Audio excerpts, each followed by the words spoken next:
नमस्कार, मी पंजाब डक. आज आहे 25 जून 2026. मी शेतकऱ्याला सर्वप्रथम विनंती आहे, पाऊस पडलाय, जमिनीमध्ये जर ईदभर ओल गेली तर तुम्ही तुमचा पेरणीचा निर्णय घेऊ शकतात. म्हणून हे सर्वप्रथम शेतकऱ्यांना लक्षात घ्यायचं. राज्यातल्या सर्व शेतकऱ्याला सांगू इच्छितो की राज्यामध्ये आज 25 तारखेपासून ते 10 जुलैपर्यंत दररोज वेगवेगळ्या भागात पाऊस पडणार आहे आणि सर्व शेतकऱ्याची पेरणी होणार आहे. म्हणून हे अंदाज सर्व शेतकऱ्यांना लक्षात घ्यायचा. शेतकऱ्याला सांगू इच्छितो, दुष्काळ वगैरे काही पडणार नाही. फक्त पाऊस काय होणार आहे, दररोज वेगवेगळ्या भागात पडणार आहे, समान एकदाच पडणार नाही. म्हणून हा अंदाज लक्षात घ्यायचा. आज देखील काय होणार आहे, परत कोकण पट्टीपासून ते मुंबईपर्यंत परत मान्सून सक्रिय होणार आहे आणि राज्यामध्ये आज दुपारनंतर चांगल्या अशा सरी सुरुवात होणार आहे. म्हणून हे अंदाज लक्षात घ्यायचा. त्याच्यानंतर सातारा जिल्हा, सांगली जिल्हा, सोलापूर जिल्हा, कोल्हापूर जिल्हा, त्याच्यानंतर बीड जिल्हा, धाराशिव जिल्हा, या शेतकऱ्याचे फोन आले. नांदेड जिल्ह्याचा काही भाग, तर ते म्हणले आम्हाला पाऊस पडलेला नाही, काही भागात पडला आणि काही सोडला.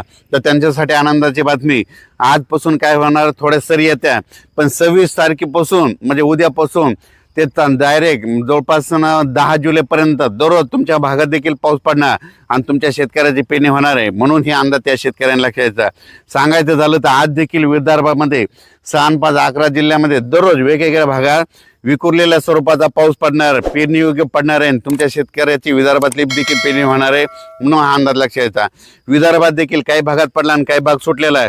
ते जे सुटलेल्या भागात आहे त्या भागात देखील पेरणी होणार आहे. म्हणून पाऊस पडणार आहे, तुमच्या देखील चांगला पाऊस राहील आणि पेरणी योग्य पाऊस पडेल. म्हणून हा अंदाज लक्षात घ्यायचा. मराठवाड्यात देखील तसंच राहणार आहे.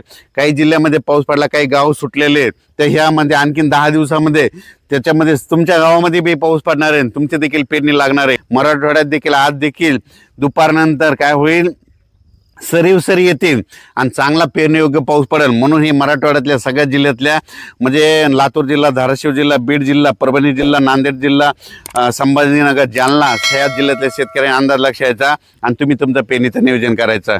उत्तर महाराष्ट्रातल्या शेतकऱ्याला सांगू इच्छितो, नंदुरबार जिल्हा झालं, धुळे जिल्हा झालं, जळगाव जिल्हा झालं, नाशिक, अहिल्यानगर, तुमच्याकडे देखील काय होणार आहे ह्या 10 दिवसामध्ये आणखीन म्हणजे आज 25 ते जवळपास 15 दिवसामध्ये आणखीन खूप पाऊस पडणार आहे आणि वडे नाले वाहणार आहेत आणि तुमच्या देखील पिण्याचा पाण्याचा प्रश्न मिटणार आहे उत्तर महाराष्ट्रातल्या आणि चांगला पाऊस पडणार आहे, तुमची देखील पेरणी होणार आहे. म्हणून हे अंदाज त्यांनी देखील लक्षात घ्यायचा.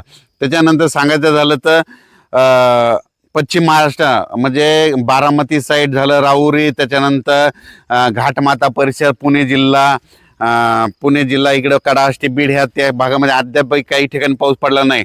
आज दुपारनंतर तिकडे देखील सरी सुरू होते आणि तुम्हाला देखील पाऊस पडेल. म्हणून हे अंदाज लक्षात येतं. सांगायचं झालं तर सगळ्या सारांशमध्ये सांगतो, जवळपास आता 25 तारखेपासून ते 10 जुलैपर्यंत दररोज एकदा सगळीकडे पाऊस पडणार नाही. दररोज आज ह्या भागात पडेल, उद्या त्या भागात पडेल, परवा त्या भागात पडेल, पुन्हा पहिल्या दिवशी त्या भागात येईल. असं करत सगळीकडे पाऊस पडणार आहे, सगळ्यांच्या पेरण्या होणार आहेत. म्हणून हा अंदाज लक्षात घ्यायचा. सगळीकडे एकदा पाऊस पडणार नाही. फक्त शेतकऱ्याला विनंती, पेरणी करत असताना जमिनीतली ओल तपासा आणि ओल तपासल्याच्या नंतर काय होणार आहे की तुम्हाला तुमचा पेरणीचा निर्णय घ्यायला काय हरकत नाही.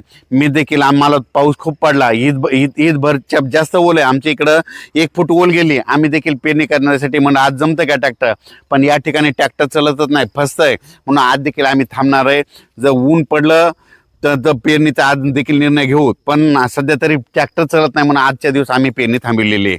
तर राज्यात असंच शेतकऱ्यांनी काय करायचं, आपली जमिनीतली माती तपासायची, ओल ईदबीर असली तर कधी पेरणी करू शकता. म्हणून हे देखील सर्व शेतकऱ्यांना लक्षात यायचं. अचानक वातावरण बदल झाला, उद्या एक मेसेज दिला जाईल. धन्यवाद.